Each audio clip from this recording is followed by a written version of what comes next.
નિઝામપુરા અતિથિગૃહ ખાતે સમગ્ર વણકર સેવા સમાજ ટ્રસ્ટ વડોદરા દ્વારા છઠ્ઠો સમૂહ લગ્નોત્સવ ભવ્ય રીતે યોજાયો. સંવત 2081ના મહાવત 4 રવિવાર 16 ફેબ્રુઆરી 2025ના રોજ યોજાયેલા આ કાર્યક્રમની શરૂઆત ડો. બાબાસાહેબ આંબેડકરની છબી સમક્ષ દીપ પ્રાગટ્ય અને ફૂલહાર અર્પણ દ્વારા કરવામાં આવી. પધારેલા મહાનુભાવો ઉદ્ઘાટન કરીને સમારંભની શાન વધારી.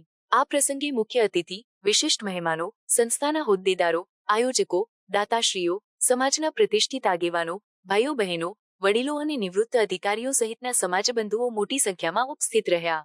કાર્યક્રમમાં 17 નવયુગલોએ પ્રભુતામાં પગલાં માંડ્યા. સમગ્ર આયોજન માટે સંસ્થાના હોદ્દેદારોએ સહયોગી દાતાશ્રીઓ પ્રત્યે હૃદયપૂર્વક આભાર વ્યક્ત કર્યો. વિશિષ્ટ જમણવારની વ્યવસ્થા સાથે સમૂહ લગ્નોત્સવ સુંદર રીતે સંપન્ન થયો. સમગ્ર વણકર સેવા સમાજ ટ્રસ્ટ વડોદરાના તમામ હોદ્દેદારોને અને આ કાર્યક્રમના સફળ આયોજન બદલ સમગ્ર પરગણા વણકર સમાજ કુટુંબ અને સ્થાપક શ્રી ભીખાભાઈ એ મકવાણા, નંદાસણ, કડી દ્વારા હાર્દિક અભિનંદન અને શુભકામનાઓ પાઠવવામાં આવી. રિપોર્ટર શ્રી ભીખાભાઈ એ મકવાણા.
આવા ન્યૂઝ જોવા માટે સાબર આવાઝ યુટ્યુબ ચેનલને સબસ્ક્રાઇબ કરો અને લાઇક કરો, જેથી હવે પછીના દરેક સમાચાર સબસ્ક્રાઇબ કરેલા હશે તેઓને નવા સમાચારની માહિતી મળી જશે.